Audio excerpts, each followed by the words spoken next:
¿Qué tal, hermanos? ¿Cómo están? Dios les bendiga. ¿Están contentos, alegres?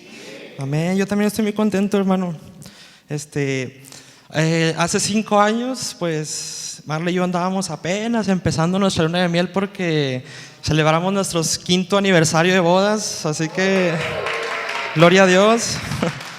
Así que si cada vez me da más contento, hermanos, pues es por eso. La verdad no sé cómo Marla me ha aguantado 5 años, pero vamos por más. Amén. Amén.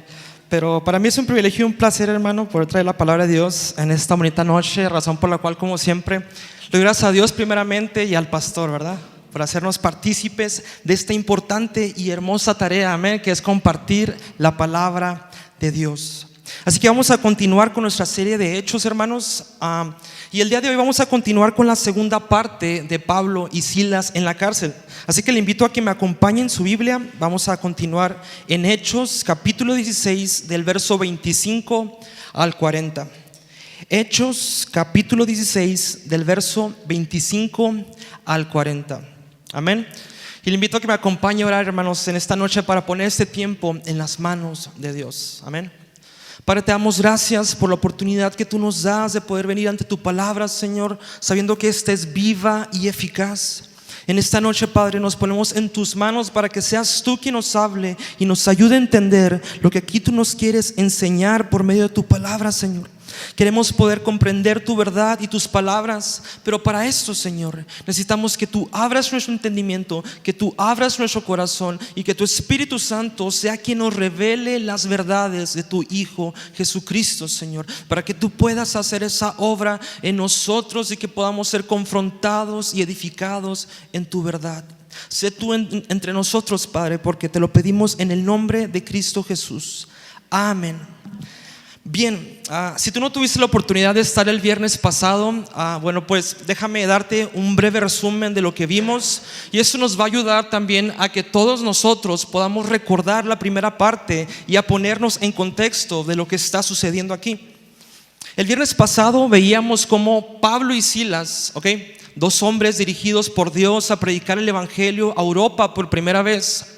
Veíamos cómo ellos se encontraban en una situación peligrosa que los llevó ¿a qué? A ser azotados intensamente y a ser encarcelados en el calabozo más profundo que existía en esa ciudad. Y esto debido a que, hermanos, ¿qué fue lo que hicieron para ganarse esta paliza que les dieron y luego ser encarcelados? De seguro fue algo sumamente malo, ¿no? ¿Se acuerdan cuál fue el motivo que los llevó a la cárcel? A ver, hermanos, que alguien me diga. Vamos a participar, hermanos, ¿ok? ¿Por qué metieron a Pablo y a Silas en la cárcel? Amén. Porque liberaron a una mujer, ¿verdad? Una mujer endemoniada. ¿Recuerdas esta mujer endemoniada que se encuentra con Pablo y con Silas y que los seguía a todos lados y a todos lados iba detrás de ellos, grite y grite, ¿verdad? ¿Y qué era lo que gritaba esta mujer, hermanos? ¿Recuerdan qué gritaba? A ver, que alguien me diga. A ver, Roger, fuerte. Que eran hombres enviados por todos, ¿verdad? Esta mujer gritaba: estos hombres son siervos del Dios Altísimo, ¿verdad? Y han venido para decirles cómo ser salvos.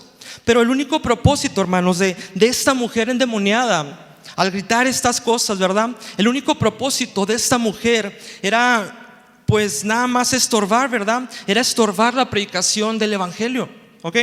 Así que Pablo, ¿verdad? Ya cansado de que esta mujer estuviera interrumpiendo, robando la atención de la gente, queriendo desviar la atención del mensaje de Cristo para ponerse ella como el centro de atención. ¿Qué es lo que hace Pablo, hermanos? ¿Verdad? Ya harto y cansado de esta mujer, ¿qué es lo que hace Pablo? ¿Sí se acuerdan? Ajá. Le ordena, ¿verdad? Le dice al demonio que estaba dentro de ella, ¿verdad? Te ordeno en el nombre de Jesucristo que salgas de ella, ¿verdad? Y al instante el demonio la dejó. Wow, ¿verdad?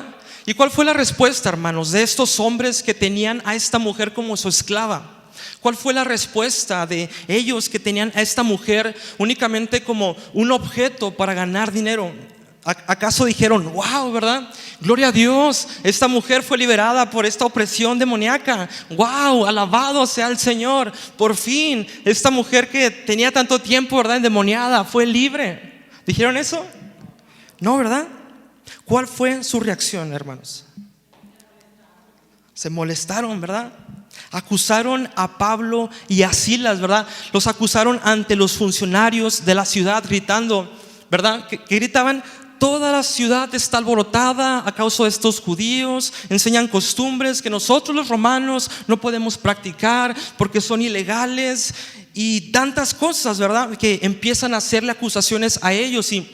Y veíamos, ¿verdad?, que se forma una turba contra Pablo y Silas, y luego los funcionarios de la ciudad ordenan que les quiten la ropa y que los golpearan con varas de madera, ¿verdad?, así intensamente y prácticamente hasta que se cansaron.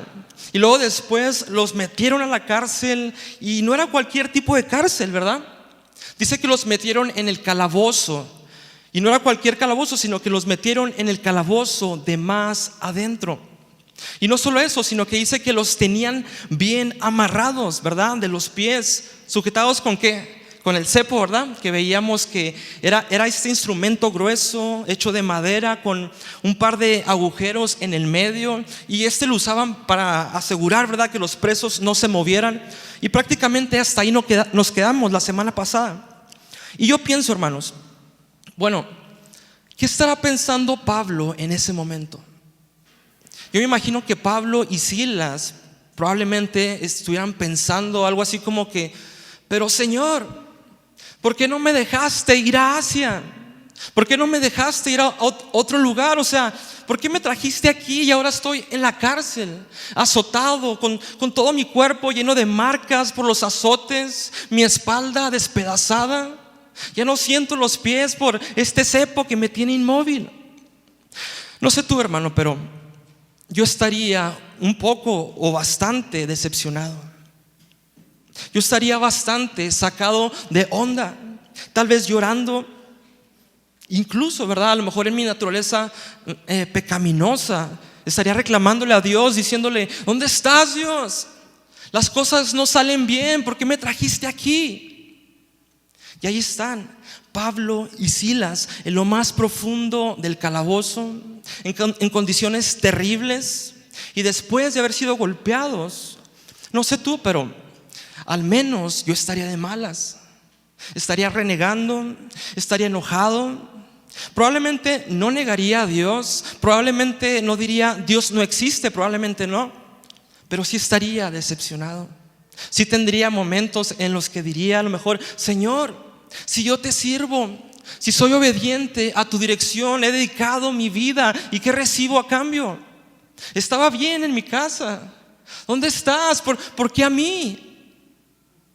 Pero ni Pablo ni Silas, hermanos, con todas las justificaciones del mundo, si tú quieres, para reclamarle a Dios, no los vemos quejándose, no los vemos maldiciendo a Dios, no los vemos enojarse con Dios. Al contrario, yo me asombro de esto, y es una enseñanza enorme para mí, porque aún en la tortura, ¿verdad?, aún en el dolor físico, aún en el sufrimiento a causa del evangelio, dice el verso 25 que alrededor de la medianoche Pablo y Silas estaban orando y cantando himnos a Dios, y los demás prisioneros escuchaban.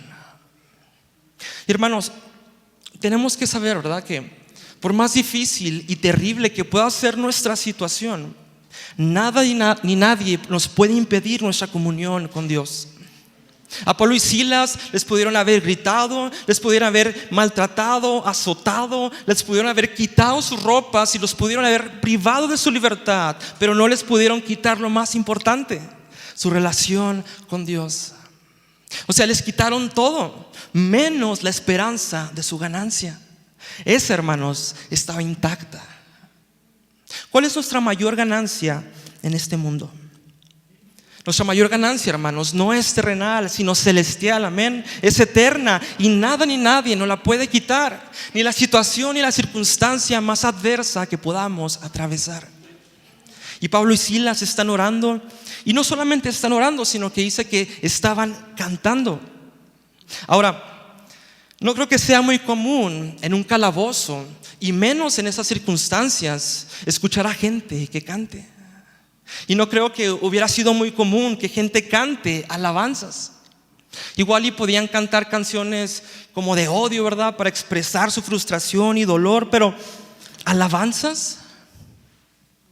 ¿Te imaginas a Pablo y Silas? Señor, mi redentor y roca de mi vida, fuerte defensor. Señor, tú eres mi espada contra el mar, refugio y protección. Mi canción si acecha el enemigo, mi esperanza en medio del dolor, mi bien en todo sufrimiento, refugio fiel en densa oscuridad. Amén. Y ahí están en el cepo, golpeados. Y dice que Pablo y Silas primero estaban orando. Hermanos, yo creo que en su dolor lo primero que hicieron fue de que empezaron a orar. Quizá pienso que empezaron a decir: Señor, no entendemos qué es lo que está pasando, pero confiamos en ti. Señor, nos dijiste que viniéramos a predicar tu palabra y lo estamos haciendo. Y esta situación es difícil, Señor, pero tú eres nuestra fuerza, tú eres nuestro escudo. Señor, aunque las cosas sean difíciles, sabemos que tú estás con nosotros. Y dice que estaban orando, y no creo que estuvieran cuestionando a Dios, hermanos, porque esta oración, ¿en qué se transformó? En cantos de alabanza a Dios. ¡Wow! Empezaron a orar a Dios y terminaron adorando y glorificando a Dios. Y qué glorioso ver cómo Dios los lleva a entender la verdad de quién es Él, ¿verdad? Aún en medio del dolor. Y no estoy diciendo que Pablo y Silas no sentían dolor. Al contrario, yo creo que era un dolor insoportable por lo cual estaban pasando. Estaban en las peores condiciones que un ser humano podría estar en este mundo. Pero hermanos, cuando nuestra confianza está puesta en Dios y en su verdad, Dios nos puede llevar a disfrutar de su verdad en cualquier circunstancia. Hermanos, que cuando pasemos por dificultades, que cuando pasemos por pruebas, por crisis, por catástrofes, que cuando pasemos por cualquier problema, por muy fuerte que este pueda ser, más que decirle a Dios: Dios, quítame esta dificultad, quítame este problema, que mejor podamos decir: Dios, ayúdame a sentir el gozo aún en medio de esta dificultad. ¿Cómo nos sentimos en medio de las dificultades, hermanos? Cuando llegan las dificultades, ¿cómo es que vivimos, verdad? Cuando estamos en medio de las dificultades, ¿qué hay en nosotros? ¿Lágrimas o cantos? Es verdad que hay lágrimas, ¿verdad? Y no estoy diciendo que sea pecado llorar, ni tampoco estoy diciendo que sea malo llorar, ni que sea pecado sentir dolor, porque la Biblia no nos dice que eso es pecado, ni nos está diciendo que Pablo y Silas no lo sentían. Muy probablemente lo sentían, pero lo que nos dice la palabra es de que se pusieron a orar y terminaron cantando, porque Dios nos puede dar tanta fortaleza aún en medio del dolor, que puede ser que Dios en su gracia no nos quite el dolor, pero nos cambie el llanto por alegría, nos cambie la dificultad por gozo. Amén, amén. Entonces Pablo y Silas se encuentran cantando, y dice que los demás presos los estaban escuchando. Y escuchen, hermanos, la gente a nuestro alrededor nos están escuchando, nos están viendo cómo reaccionamos ante las circunstancias difíciles. Porque cuando nuestra vida, ¿verdad?, está bien y todo está en su lugar, o sea, pues es muy fácil, ¿verdad?, cantar y tener paz. Pero ¿qué tal cuando se nos complican las cosas? Y la gente pone mucha atención cuando se le complican las cosas en la vida de un creyente. Entonces nuestra vida también da testimonio a los de nuestro alrededor. Nuestra vida da testimonio de la esperanza que tenemos, amén. Nuestra vida nos da testimonio del Dios al que servimos y adoramos. Nuestra vida da testimonio de que Dios tiene nuestra vida en sus manos, amén, pase lo que pase. Entonces Pablo y Silas estaban orando y cantando, y los demás presos los escuchaban. Ahora, fíjate lo que sucede en el verso 26. Dice que de repente hubo un gran terremoto y la cárcel se sacudió hasta sus cimientos. Al instante todas las puertas se abrieron de golpe y a todos los prisioneros se les cayeron las cadenas. Y fíjense, hermanos, qué impresionante. Fíjense, no es que tembló solamente y ya, ¿verdad? Porque cuando tiembla en un lugar, pues no se abren cadenas, no se abren candados, no se abren las puertas así automáticamente, ¿verdad? Eso no pasa naturalmente. O sea, cuando tiembla, ¿qué es lo que pasa? O sea, se puede caer el techo, ¿verdad? Se pueden caer las paredes, pero aquí lo que está pasando asombrosamente es de que tembló, y junto con el temblor dice que se cayeron las cadenas y que se abrieron las puertas de todos los presos que estaban ahí. Ahora, no sé si usted alguna vez está escuchando enseñanzas que apelan a esta parte del texto y la usan como para decir algo así como: por eso en tiempos difíciles, ¿verdad?, adora a Dios, porque cuando tú adoras a Dios, las puertas se abrirán. Adora a Dios, incluso porque los que están alrededor de ti verán sus cadenas caer. Adora a Dios. Eso está muy bien, pero no es lo que la Biblia enseña. Pablo y Silas, hermanos, no están pensando así como que, híjole, estamos en el capítulo 16, así que hay que adorar porque entonces se van a abrir las puertas. Ellos no saben, hermanos. Ellos no tienen ni idea de qué es lo que va a suceder. Ellos no están alabando para que se abran las puertas y se caigan las cadenas. Ellos están alabando a Dios porque Dios es digno de alabanza. Y eso es importante porque no alabamos a Dios para que Dios haga algo. Eso sería chantaje, ¿verdad? Eso sería como querer manipular a Dios. Eso funciona tal vez entre humanos, ¿verdad? Entre los hombres que nos damos regalos. Eso funciona el día de hoy en política. Pero Dios no es político, amén. Adoramos a Dios porque Dios es digno, porque Dios es bueno, porque lo hemos conocido, porque Él nos ama. No para algo, amén, sino porque Él nos ha amado y Él es digno, amén. Y a veces pasa de que venimos, ¿verdad?, a veces a la iglesia y decimos: híjole, como que siento que mi corazón está medio frío. Bueno, voy a adorar a Dios a ver si eso enciende mi corazón. Y ¿sabes? Eso no va a encender mi corazón. Lo que va a encender mi corazón es recordar cuánto Él me ha amado, y eso me va a mover a adorarlo a pesar de las circunstancias. Y hermanos, sé que muchas veces fallamos en esto, pero ¿qué cosas en nuestras vidas pueden quitarnos el espíritu de alabanza? Piénsalo. Cada uno de nosotros tenemos cosas en nuestras vidas que nos pueden hacer que dejemos de alabar a Dios. Ya vimos a Pablo, ¿verdad? Por todo lo que ha pasado, azotado, apedreado, golpeado, encarcelado, lo han dejado moribundo en algunas ocasiones, ¿verdad? Casi muerto. Y él sigue adorando a Dios.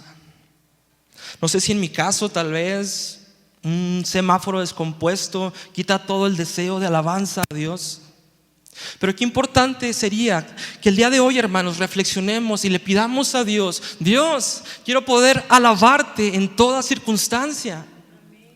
Y hermanos, si Pablo ha soportado todo lo que ha soportado y aún así sigue alabando a Dios, lo hace no porque sea obra de Pablo, sino porque es la obra y gracia de Dios. Amén. No es un mérito de Pablo. Y yo creo que él mismo te diría, ¿verdad? Si le dices: Pablo, qué bien adoras, yo creo que él nos diría así como que: oye, espíritu, también sal de ¿verdad? Así como le dijo a la joven endemoniada, porque no se trata de mí, se trata de la obra de Dios en mí. Amén. Entonces, ¿qué es lo que pasa? Dice que a todos los prisioneros se les cayeron las cadenas. Verso 27. El carcelero se despertó y vio las puertas abiertas de par en par. Dio por sentado que los prisioneros se habían escapado, por lo que sacó su espada para matarse. Hermanos, en aquella época los carceleros tenían el compromiso de cuidar con su propia vida a las personas que estaban bajo su cuidado, ¿ok? Y si un preso escapaba, bueno, el carcelero tomaba su lugar en la condena del preso que había huido. Entonces, si se abren todas las puertas, ¿qué sería lo lógico pensar? Pues que todos los presos se escaparon, ¿verdad? Y se fugaron.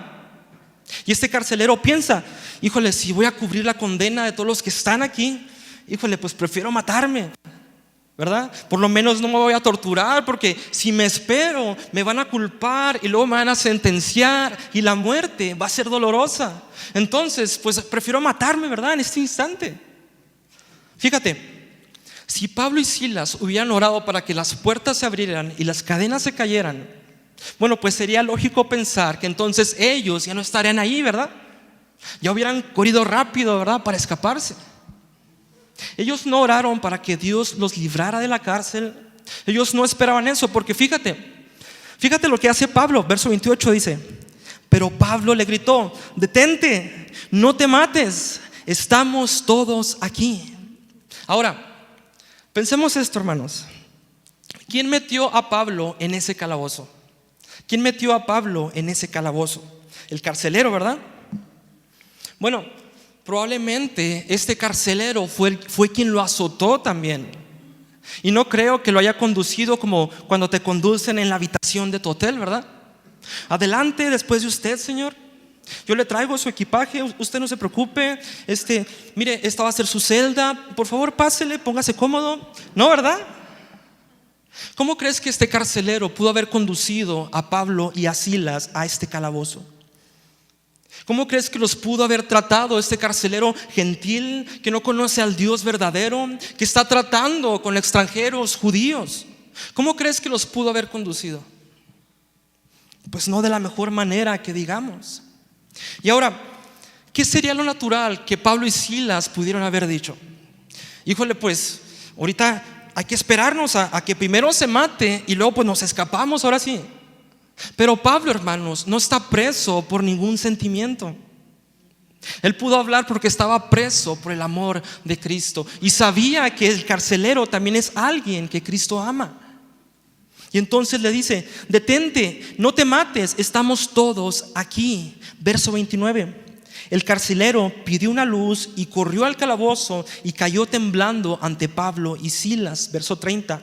Después los sacó y les preguntó: señores, ¿qué debo hacer para ser salvo? Y sabes, esto nos muestra una cosa. Este hombre había escuchado el evangelio. Este hombre había escuchado que necesitaba un salvador. Este hombre probablemente había escuchado lo que Pablo días antes había predicado. Tal vez había oído también a esta mujer que gritaba: estos hombres anuncian el camino de salvación, ¿te acuerdas? El carcelero muy probablemente pensó y dijo: esto no es normal.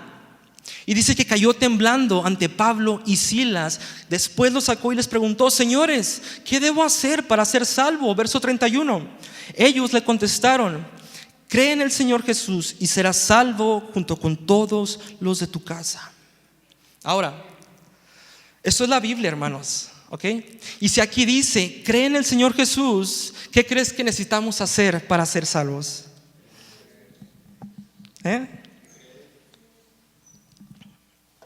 Amén. Creer en el Señor Jesús. Amén. Nada más. Nada más. No tengo que cortarme el cabello, ¿verdad? Y quitarme los tatuajes. No tengo que hacer una lista de cosas buenas y buenas obras que tengo que hacer. Y no tengo que hacer esto. Y no tengo que hacer aquello. ¿Qué tengo que hacer? Creer en el Señor Jesús y nada más. Ahora, alguien pudiera pensar, a lo mejor, ¿verdad? Bueno, como que eso suena demasiado fácil, ¿verdad? Como que eso suena demasiado sencillo, como demasiado gratis, como demasiado barato, por decirlo de alguna manera. ¿Solamente creer y ya? Sí, porque la salvación, hermano, no es por ninguna obra humana. No es por ninguna penitencia o ninguna cosa que pudiéramos ofrecer a cambio. Porque la salvación es únicamente por la gracia de Dios, ¿ok? Es un regalo de Dios al hombre pecador. Y ojo, hermanos, es Pablo el que está diciendo esto, ¿ok? Y toda la doctrina que nosotros conocemos acerca de la salvación está en la carta de Pablo a los romanos. Entonces Pablo no es ignorante de este tema. Pablo dice en toda la carta a los romanos que son dos elementos necesarios, amén: fe y arrepentimiento, porque las dos cosas van de la mano. Es como las dos caras, ¿verdad? De una misma moneda. Es una misma moneda, pero tiene estas dos caras. Entonces, cuando yo creo en Cristo Jesús, ¿qué estoy creyendo? Bueno, estoy creyendo que Él es Dios, amén, y que Él murió por mí. Ahora, ¿por qué murió por mí? Porque soy pecador.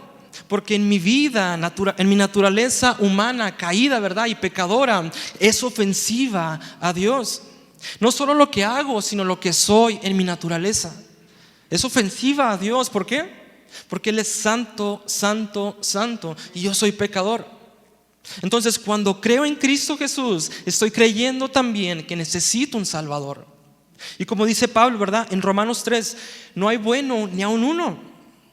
Todos nos hemos pervertido, estamos corrompidos por la naturaleza del pecado en nosotros. Todos somos así. Pero creer en Cristo Jesús implica, hermanos, creer que Él murió para pagar ese pecado y resucitó para justificarme delante de Dios. ¿Por qué Pablo no le dice a este hombre, arrepiéntete? ¿Por qué le dice solamente cree y serás salvo? Bueno, yo creo que porque pues ya lo ve arrepentido tal vez. Dice que él está postrado y temblando y le está diciendo, ¿cómo puedo ser salvo? Hermanos, ¿quién pide la salvación? Pues aquel que piensa, ¿verdad?, que está condenado. Y yo creo que ese es el gran problema de nuestra generación, porque la gente vive pensando que no está condenada y que no está mal con Dios. El hombre hoy en día, hermanos, ha hecho a Dios tan de su tamaño que incluso creemos que tenemos el derecho de reclamarle. ¿Y por qué no haces esto, Dios, verdad? Y ve cómo está el país y no creo que necesito un Salvador, yo me siento muy sano, muy salvo. Este hombre, hermanos, está en el punto de que sabe que necesita un Salvador y dice, ¿cómo puedo ser salvo? Ya está arrepentido, entonces solamente tiene que escuchar, cree en el Señor Jesús. Ahora después le dice algo, y serás salvo junto con todos los de tu casa. Y hay un gran debate respecto a este pasaje, ¿verdad? Porque mucha gente piensa y dice, bueno, esta es una promesa para tu vida, ¿verdad? Clama la promesa de que serás salvo tú y tu casa. Yo creo que es una promesa que es efectiva únicamente para todos los carceleros de Filipos que vivieron en el primer siglo. Entonces, a no ser, ¿verdad?, de que tengamos alrededor de 2000 años de edad, bueno, pues no es una promesa para nosotros. ¿Qué? ¿No hay una promesa para salvar mi casa? Bueno, no así. ¿Por qué? Porque entonces, hermanos, una vez que yo creí en Dios, Dios me debe mi familia. Señor, tú me dijiste que serás salvo tú y tu casa, y yo no veo que eso pase, yo no veo que eso se cumpla, entonces hago a Dios deudor. Y la realidad, hermanos, es de que Dios quiere, amén, salvar a toda mi familia. Dios quiere que todos los hombres sean salvos y vengan al conocimiento de la verdad. Dios quiere. ¿Y qué tanto quiere? Pues envió a su Hijo unigénito para que todo aquel que en Él crea no se pierda, mas tenga vida eterna. Dios quiere eso, amén. Pero no es una promesa que Él me hace a cambio de mi salvación. Si tú eres salvo, bueno, toda tu casa va a ser salva, ¿verdad? Y no funciona así. Entonces, ¿por qué Pablo le hace esta promesa al carcelero? Bueno, más que promesa, yo diría que es una profecía. Lo que está diciendo es, esto es lo que va a suceder. Sé salvo tú y después va a ser salva toda tu familia. ¿Y cómo funciona esto? Bueno, verso 32. Y le presentaron la palabra del Señor tanto a él como a todos los que vivían en su casa. Verso 33. Aún a esa hora de la noche, el carcelero los atendió y les lavó las heridas. Luego dice que enseguida ellos lo bautizaron a él y a todos los de su casa. Verso 34, el carcelero los llevó adentro de su casa y les dio de comer, y tanto él como los de su casa se alegraron porque todos habían creído en Dios. ¿Qué hizo este hombre, hermanos, cuando pasó esto y escuchó las palabras que decían? Bueno, pues trajo a su familia. Probablemente su casa estaba cerca de la cárcel, entonces tal vez los llamó y los trajo, y su familia también escuchó el evangelio y entonces fueron salvos. Wow, ¿verdad? Qué alegría. Toda la familia escuchó el evangelio y creyeron en Cristo. ¿Qué nos enseña esto, hermanos? ¿Qué es lo que tengo que hacer? Bueno, yo tengo que creer, yo tengo que llevar el evangelio a mi casa y entonces mi familia podrá ser salva. Pero si yo espero, ¿verdad? Y digo, Dios, tú prometiste, entonces pues ya verás, ¿verdad? ¿Cómo le haces? No. Igual y el evangelio puede llegar a mi casa por cualquier otro lado, pero si yo no predico el evangelio, lo que estoy haciendo es cerrar la puerta a mi familia. Entonces nuestra tarea, ¿verdad?, es escuchar el evangelio, vivir el evangelio y presentar el evangelio a nuestra familia. Y es una tarea que requiere fe, ¿verdad? Porque a veces la familia es como que la más difícil, ¿verdad? Pero es donde también están los mejores frutos, hermano. Amén. Entonces no nos cansemos de presentar el evangelio, amén, a nuestra familia. No nos cansemos, amén, porque, hermano, siempre y cuando exista la vida, pues hay esperanza, amén.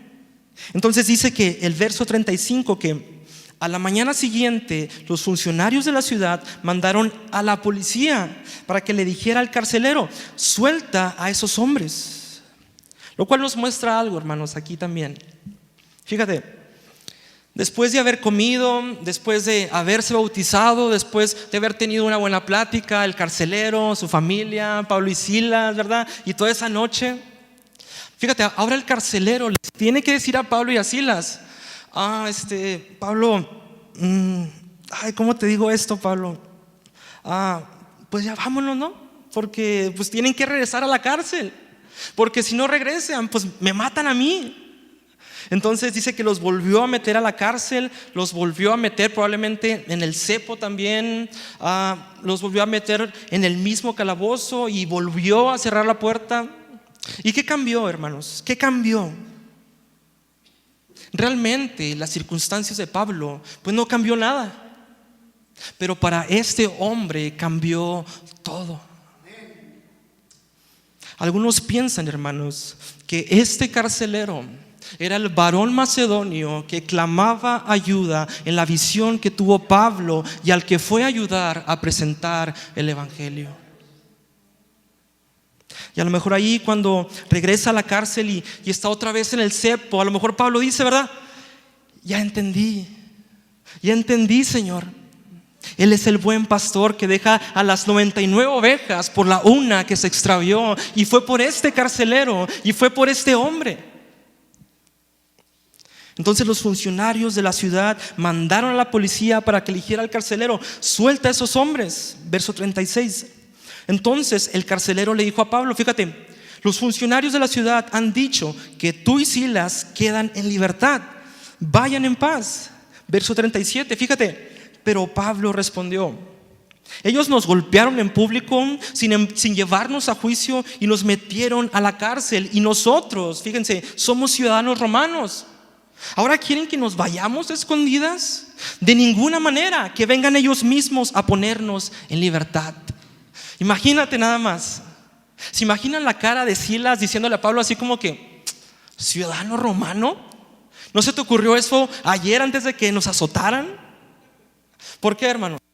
Porque el ciudadano romano tenía un estatus que no tenía cualquier otra persona en el imperio romano. Un ciudadano romano tenía derecho a un juicio, tenía derecho a no ser azotado antes de una sentencia judicial. Cosas como, por ejemplo, un ciudadano romano pues nunca sería crucificado. Esa era una sentencia para los que no eran ciudadanos romanos, y por eso a Pablo lo que hacen es que lo decapitan, ¿verdad? O sea, le cortan la cabeza. No puede ser crucificado como Pedro, va a morir. ¿Por qué Pablo no sacó su IFE, verdad? Su INE cuando lo estaban azotando. ¡Hey, vean, soy ciudadano romano! Bueno, no lo sabemos, ¿verdad? No sabemos si intentó hacerlo y no lo dejaron, porque lo agarraron, ¿ve? Y lo golpearon y pues no escucharon, tal vez. Tal vez simplemente no lo quiso hacer. Tal vez Dios no se lo permitió. Seguramente si lo hubiera hecho, no hubiera llegado con este carcelero. Pero ¿por qué lo hace ahora? Porque ahora saca su ciudadanía. Bueno, probablemente, hermanos, y estos son solamente especulaciones, probablemente porque está buscando la protección de esta pequeña iglesia que están haciendo en Filipo. Él está probablemente diciendo: yo soy romano y entérense. Hermanos, el haberlo azotado públicamente era un delito tan grave que Filipos podía perder la cualidad que tenía de colonia.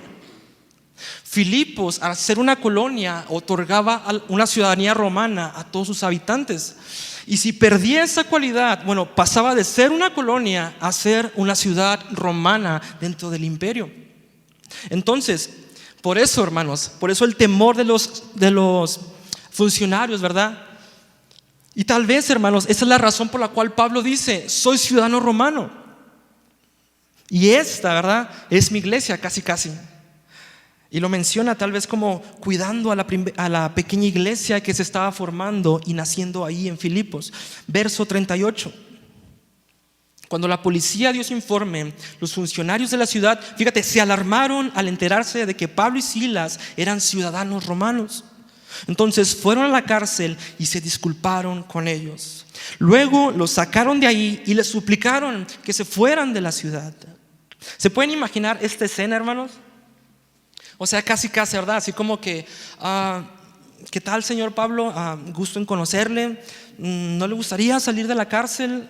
Nos encantaría poder no solo guiarlo al final de la cárcel, sino acompañarlo hasta el final de la ciudad, si no es mucha molestia.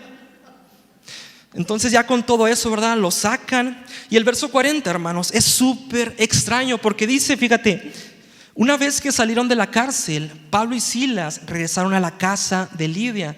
Y dice que allí se reunieron con los creyentes y los animaron una vez más. Después se fueron de la ciudad.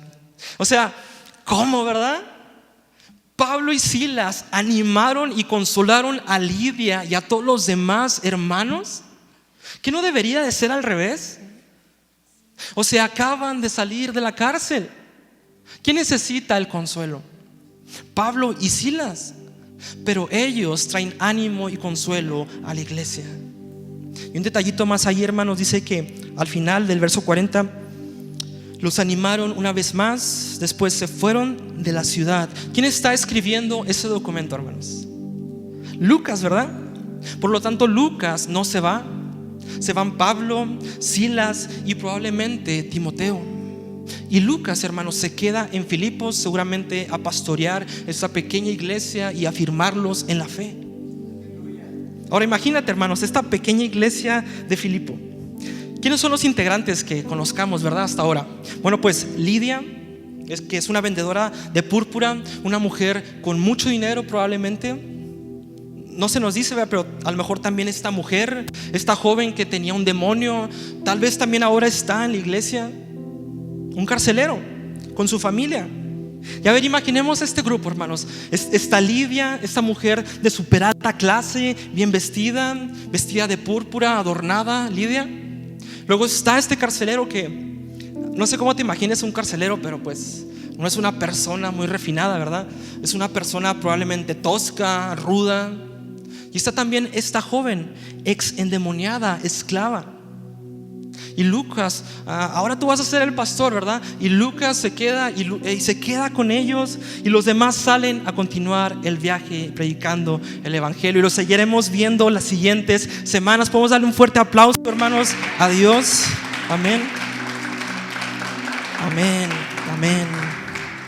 Y vamos a orar, hermanos. Yo no sé si Dios habló a tu vida o a tu corazón. A mí Dios me habló de muchísimas maneras y pude ver cómo tengo que reconocer, ¿verdad?, la verdad de Dios y la bondad de Dios. Ser agradecido y adorar a Dios en medio de cualquier circunstancia, en medio del dolor, en medio de la tragedia, en medio de la persecución, en medio de la prisión más oscura, porque por más oposición, amén, que pueda enfrentar en este mundo, nada podrá tocar nuestra libertad que tenemos en Cristo Jesús para con Dios. Esa, hermanos, es la verdadera libertad, porque, hermanos, donde está el Espíritu, ahí hay verdadera libertad. Eso hace el Espíritu Santo, amén. Lo que más necesitamos es de que Dios nos llene de su Espíritu para poder vivir en gozo y alegría. Hermanos, que Dios nos llene de su Espíritu, que Dios nos llene de su libertad. Esta es la verdadera libertad. Le invito a que nos pongamos de pie y vamos a orar. Padre Celestial, te damos tantas gracias, Señor, por tu palabra. porque en ella encontramos esa dirección que necesitamos para vivir esta vida que tú nos concedes vivir. Padre, te damos gracias por hombres como Pablo y Silas, que su vida son de gran inspiración y ejemplo para nosotros. Porque vemos, hermanos, las situaciones tan duras por las cuales Dios les permitió pasar. Y Señor, vemos que tú siempre estuviste con ellos, guiándolos, guardándolos, dirigiéndolos, fortaleciéndolos, librándolos para cumplir tu divino propósito en sus vidas, Señor. En esta noche, Padre, queremos pedirte, Señor, que al igual que Pablo y Silas, nosotros como siervos tuyos, como hijos tuyos que proclaman tu evangelio, que tú nos ayudes con tu espíritu a permanecer en ti, a ser agradecidos, a alabarte en todo momento, Señor. Que aunque atravesemos situaciones difíciles, podamos ver tu mano de poder dirigiéndonos, obrando y cumpliendo el propósito que tú tienes para nuestras vidas, Señor, y para la expansión de tu reino.